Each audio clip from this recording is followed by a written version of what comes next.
agama dan politik itu seperti saudara kembar. Dalam hal ini Islam ya, karena Imam Ghazali menulisnya di situ sebagai Islam.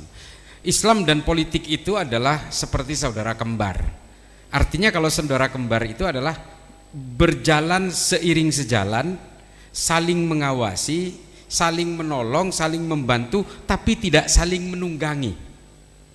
Yang menjadi penting adalah ketika Imam Ghazali menganalogikan sebagai bahwa agama dan politik itu harus seiring sejalan, bukan saling tumpang tindih, bukan saling menunggangi. Orang Islam yang mampu berpolitik silakan berpolitik, bukannya tidak boleh.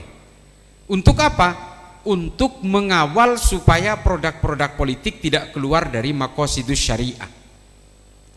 Nah ini artinya orang Kristen pun juga harus melakukan hal yang sama. Orang Hindu, orang Buddha juga harus melakukan hal yang sama untuk mewakili kepentingan-kepentingan elektoralnya, supaya kepentingan-kepentingannya dalam kehidupan beragama itu juga terlindungi oleh produk-produk politik. Nah maka ini juga yang menjadi rujukan utama saya kalau kita baca kitabnya Syekh Utsama Said Al-Azhari, judulnya Al-Haqqul Mubin, mengatakan bahwa kelompok-kelompok radikal ini memang selalu berusaha mendevaluasi negara dan kemudian menciptakan normalisasi terhadap kehidupan intoleransi lewat produk-produk politik. Nah ini adalah pola-pola. Kalau kemudian politik itu kita jauhi, maka produk-produk politik ini kemudian akan keluar dan membentuk berbagai jurang dalam intimasi sosial kita. Kita akan sibuk membangun tembok, tapi kita lalai membangun jembatan. Politik itu adalah mewakili kepentingan-kepentingan elektoral masing-masing untuk mengawal supaya produk-produk politik ini tidak merugikan kehidupan mereka, baik dalam kehidupan sosial maupun beragama. Nah kalau misalnya tiba-tiba di depan kampus ini didirikan klub atau spa lah gitu, panti pijat gitu, yang bisa jadi kemungkinan anak-anak mahasiswa setelah belajar itu ke sana semua. Apakah bisa kalau sampean tidak menguasai ruang-ruang politik? Maka kalau sampean itu bisa menguasai ruang politik di parlemen atau di legislatif, maka itu bisa digusur dengan kekuatan-kekuatan politik. Ruang politik ini silahkan digunakan untuk mengawal supaya produk politik tidak keluar jalur. Tapi jangan lupa, kalian yang mampu berpolitik silahkan berpolitik, tapi jangan gunakan agama sebagai tunggangan-tunggangan untuk mencapai kekuasaan politik. Apa alasannya? Ibnu Rus bilang, karena kalau kamu menggunakan agama sebagai tunggangan menuju kekuasaan, kelak ketika berkuasa, kejahatanmu pun akan dibenarkan dengan dalil-dalil agama. Ini kata Ibnu Rus. Jadi silakan berpolitik, tapi jangan jadikan agama ini sebagai bendera-bendera politik, sebagai kendaraan-kendaraan politik, sebagai tunggangan-tunggangan politik, apalagi membajak jubah-jubah kesalehan dan simbol-simbol agama. Makanya ketika ada partai baru berdiri, dia mengatakan, mari kita jadikan masjid sebagai jihad politik. Saya tolak keras ini. Ajaran siapa ini? Khalifah Umar bin Abdul Aziz pernah betul-betul mati-matian berusaha menjauhkan berpolitik di dalam masjid, sampai kemudian Khalifah Umar bin Abdul Aziz, khalifah kelima dari Bani Umayyah, membuat aturan khotib dalam penutupnya harus membaca surat An-Nahl ayat 90.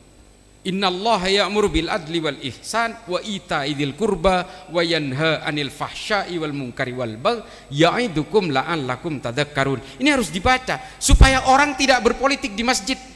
Kata Khalifah Umar ketika itu, percuma kalian itu sholat bareng-bareng di masjid, setelah keluar dari masjid kalian saling bacok hanya gara-gara berpolitik di masjid. 60 tahun Bani Umayyah terlibat dalam politisasi masjid, hingga akhirnya pada zaman Khalifah Umar semua ini dihilangkan. Bahaya Pak. Jangankan politik, penipuan atas nama agama, kampung kurma, kampung syariah, umroh, haji, ini juga jamak kok terjadi, apalagi soal politik. Bahaya. Orang bisa saling benci satu sama lain, bukan hanya yang berbeda iman, satu keimanan bisa saling mengkafirkan gara-gara politik. Sampai orang nggak boleh masuk ke masjid karena beda dukungan politik. Bahaya ini. Makanya Khalifah Umar mengharamkan penggunaan politik, simbol-simbol politik di dalam masjid. Jadi adik-adik sekalian, nanti kalau udah lulus, yang mampu berpolitik, berpolitiklah kalian, harus. Kalau enggak nanti diisi orang-orang jahat dunia politik kita ini. Sama seperti Swedia atau seperti Denmark yang kemudian meninggalkan asas-asas ketuhanan, yang memperbolehkan bakar Quran, bakar Injil boleh dan sebagainya. Ini kan betul-betul humiliation terhadap nilai-nilai keimanan orang. Nggak boleh. Jangan atas nama kebebasan lalu kita seolah-olah tidak punya norma dan etika apapun. Bajingan tolol lah apa itu. Kawan saya sendiri lagi yang ngomong begitu. Kemarin ada seorang ulama mengatakan dia Rasulullah pula. Aduh, saya kan tahu dia. Kemudian itu ya yang kedua. Kemudian yang kedua pertanyaannya adalah Zainul Mustaqim. Bagaimana pendapat Bapak tentang suatu lembaga agama yang sudah mulai saling membenci? Apa yang dapat? Nah ini. Saya ulangi sekali lagi bahwa ketika agama ini belum diserang oleh negara api yang bernama kepentingan-kepentingan politik dan ideologi transnasional ini, sebenarnya kita aman-aman aja kok, santai aja. Saya ingat betul itu, saya ini sekolahnya di Madura SMA. Madura itu kan ya udahlah, pokoknya 100% itu agamanya kalau nggak Islam ya NU gitu. Kalau kata Cak Nanto itu, karena saking banyaknya orang NU itu di Madura itu 90% Nahdlatul Ulama, 90% Islam, 10%-nya Muhammadiyah kata Cak Nanto. Nah ini adalah gambaran saya sekelas itu dengan 2 orang Hindu dan 3 orang Katolik dari Surabaya. Aman Pak, aman sekali. Hari ini 5 orang teman saya yang non Islam itu ditendang oleh admin dari WA Group. Coba alasannya saya tanya, Hasanah, nama adminnya Hasanah. Hasanah, kenapa kamu usir yang 5 orang yang berbeda agama? Ya supaya kita enak lah nge-share hadis segala macam. Coba, ini kan negara api sudah mulai menyerang ini. Kita nggak boleh seperti itu Pak. Saya betul-betul menjelajah dunia Arab itu. Saya menjelajah Amerika itu. Saya menjelajah Amerika Selatan. Setengah dari belahan bumi ini sudah saya datangi semua. Coba, come on, you name it. Negara-negara di Afrika yang berkonflik, mulai dari Afrika Selatan, Somalia, Mozambik, Tanzania, Republik Afrika Tengah, Nigeria, Sudan, Mali, Burkina Faso, Liberia, Monrovia, semua udah saya datangi semua. Dan semua itu tadinya tentrem, ayem, enak, guyup. Setelah kepentingan-kepentingan politik masuk, selesai negara itu. Sudan sampai hari ini nggak selesai. Itu gara-gara ada salah satu tokoh torikoh yang terpapar oleh paham kebencian, menyembunyikan Osama bin Laden 3,5 tahun di Sudan, dan setelah itu semua orang belajar tentang kebencian. Somalia itu Pak, nih saya cerita, karena begini, sampai hari ini saya itu masih menjadi legal advisor untuk pemerintahan Somalia untuk melawan terorisme. Saya makan gaji buta Pak Rektor, sampai Oktober nanti SK saya baru berakhir. Kenapa saya makan gaji buta? Setiap rapat selalu saran saya, what do you think Islah about our country? Saya bilang, you have to make Pancasila in your own. Dan mereka tidak pernah bisa. Ya udah, nasihat saya gitu aja terus. Bikin Pancasila. Makanya saya bilang saya makan gaji buta. Somalia ini aneh. 100% negara itu agamanya sama, manhajnya sama, aliran agamanya sama. Ulamanya semua sama. Kalau nggak lulusan Mekah, lulusan Madinah. Kalau nggak lulusan Ummul Qura, dia lulusan Jamaah Al-Islamiyah dari Madinah. Semua ulamanya. Saya sudah 3 kali masuk ke Mogadishu. Setengah negara itu dikuasai oleh the government of Somalia, yang setengahnya lagi dikuasai oleh kelompok teroris paling brutal di negara tanduk Afrika dan Afrika Timur, namanya Al-Shabaab. Agamanya sama, manhajnya sama, madhabnya sama. Satu negara ini sepakat mengharamkan musik. Satu negara ini sepakat mengharamkan rokok. Satu negara ini sepakat mengharamkan pendirian gereja, vihara, Buddha. Semua sepakat. Tapi perangnya nggak selesai-selesai Pak sampai hari ini. Dulu ada kelompok minoritas namanya Al-Azhariyah, ada di bagian utara. Terusir Pak ke Tanzania. Satu negara ini hari ini 100% pemeluk Wahabi semua. Tapi perang satu sama lain Pak. Apa yang membuat mereka berperang? orientasi politiknya beda. Yang satu dibiayai Saudi, yang satu dibiayai Qatar. Ini loh politik yang kemudian mengubah perilaku semua pemeluk agama ini. Penggunaan politisasi agama ini kemudian mengajarkan kita tentang kebencian.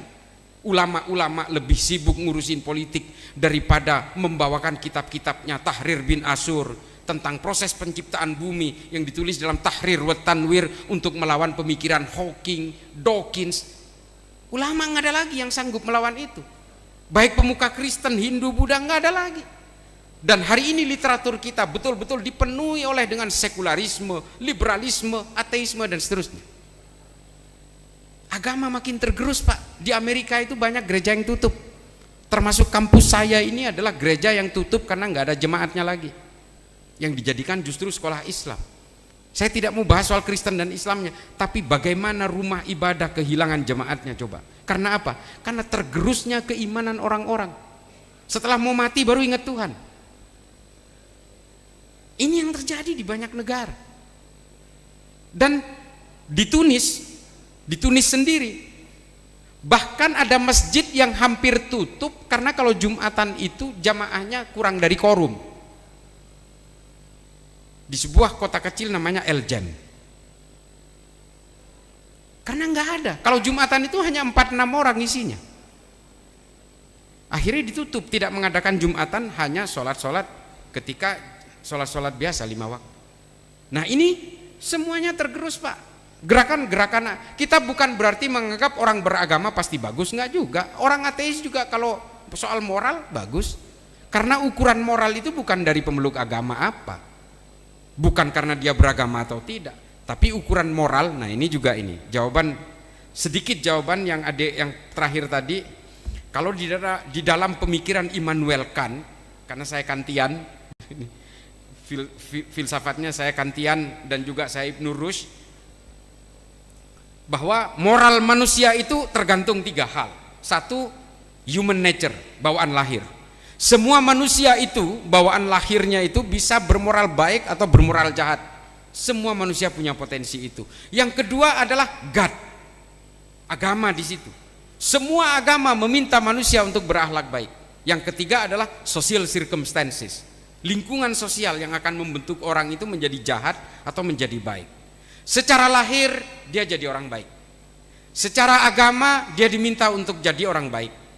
Ketika besar dia hidup di lingkungan bajingan, jadi bajingan dia. Maka 3 faktor inilah yang harus menjadi satu kesatuan. Dia lahir jadi orang baik. Dia nggak beragama nih, nggak punya agama sama sekali. Taruhlah ateis atau agnostik. Tapi dia hidup di lingkungan orang-orang yang penuh dengan empati kemanusiaan, dia akan jadi orang baik. Makanya kata Abu Bakar Ahmad Ad-Dinawari dalam Al-Mujalasah wa Jahirul Ilmi, ukuran moral manusia yang paling hebat, paling baik itu adalah orang yang mau mati-matian membela tanah airnya. Abu Bakar Ahmad Ad-Dinawari. Pemikiran Abu Bakar Ahmad Ad-Dinawari dalam Al-Mujalasah ini diambil oleh Jürgen Habermas untuk dijadikan konsepsi dasar teori Verfassungspatriotismus, teori bela negara secara konstitusional. Dan juga menjadi ide dari Michel Foucault dalam Reward and Punishment, bukunya dia tahun 78. Ini ukuran moral itu. Jadi adik-adikku sekalian, kalau hari ini kemudian orang ormas ini, ormas itu cenderung terlibat dalam friksi, konflik horizontal dan sebagainya, pasti ada kepentingan politik. Taliban, wah mereka dulu solid dengan Northern Alliance ketika mengusir komunis, diusir, berhasil. Setelah musuhnya diusir, apa yang terjadi? Mereka berperang satu sama lain antara Taliban dan Northern Alliance. Dan ketika hari ini mengusir Amerika keluar dari Afghanistan, apa yang terjadi? Mereka berperang dengan ISIS Khurasan. Dan begitu seterusnya, Pak. Ini pola juga yang terjadi di dalam dunia Islam, Kristen, Katolik, semua mengalami ini. Ketika mereka berkuasa, musuhnya bukan orang lain tapi justru sesama mereka. Islam juga demikian kok.